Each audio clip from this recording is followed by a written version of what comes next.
Pachamama, Mother Earth, the feminine. Why is the Catholic Church feeling threatened by her? Let's take a moment and visit a very powerful story of duality, introspection, and delineation.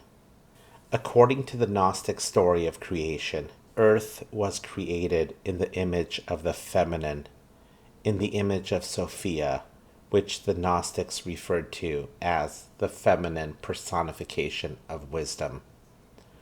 Just as many stories have protagonists and antagonists, so does this one.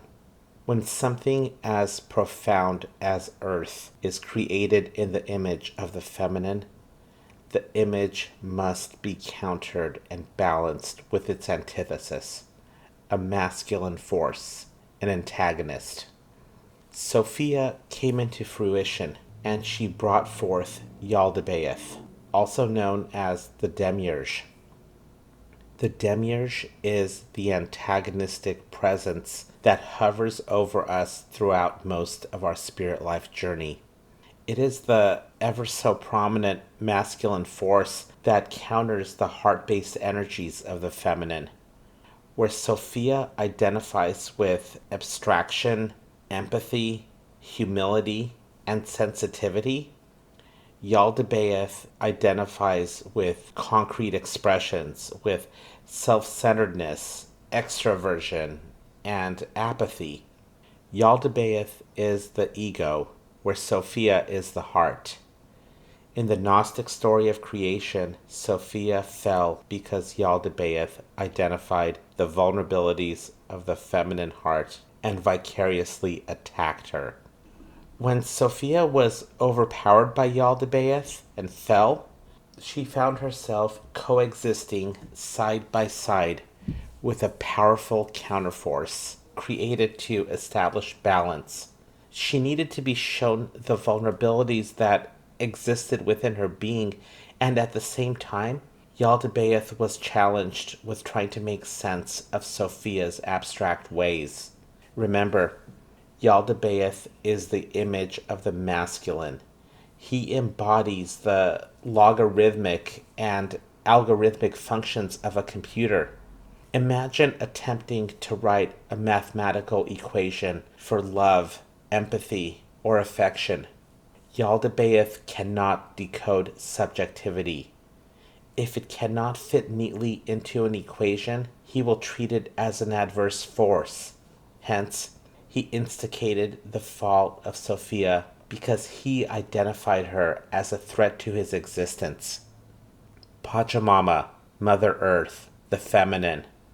To the indigenous people of the Andes, Pachamama is the embodiment of the feminine.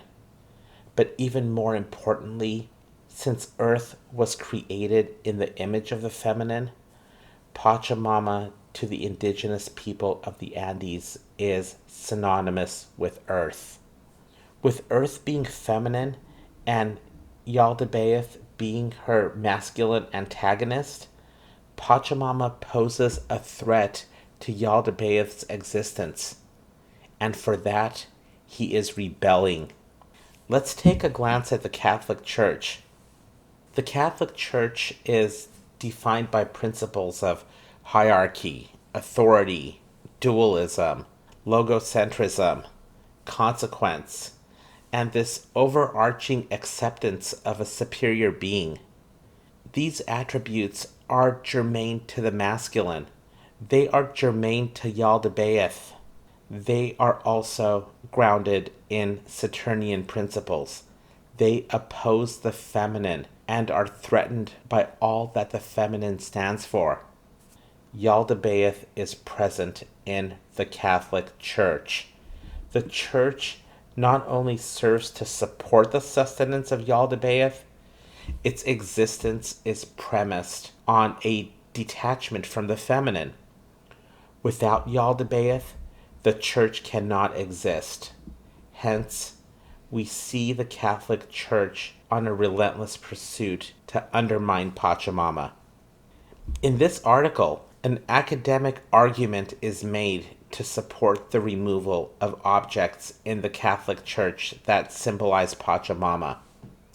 let's ask ourselves what an academic argument actually is. It establishes this logical path to bring us from point A to point B. It's a thought process that's analogous to how a computer functions. An academic argument comes from the mind, not from the heart. It is masculine, not feminine. This is Yaldabaoth at work. What's more telling about this attempt to remove the presence of the feminine from a church is a fear-based act. Yaldabaoth is genuinely scared.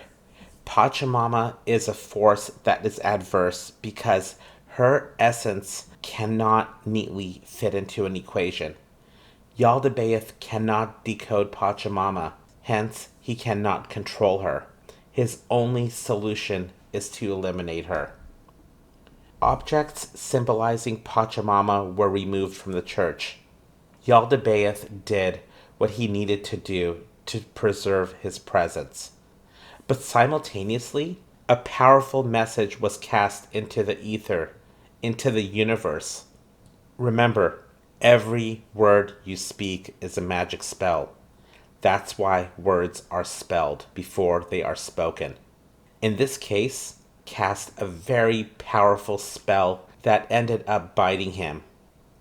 He used an academic argument to justify the removal of the feminine. And before I continue, let's take a look at the definition of a computer virus. It's a piece of code capable of copying itself, and it typically has a detrimental effect.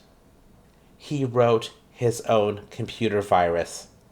The academic argument was nothing less than code entered into a computer. And sure enough, whether this virus is real or not is not the focus here. He believes it is real, and that's all that matters. As above, so below. As within, so without. With the Catholic Church being one of many institutions that functions to support the sustenance of Yaldabaoth or the masculine, it is important to note that the principles are not only practiced there, but they are cast into the ether and are replicated exponentially.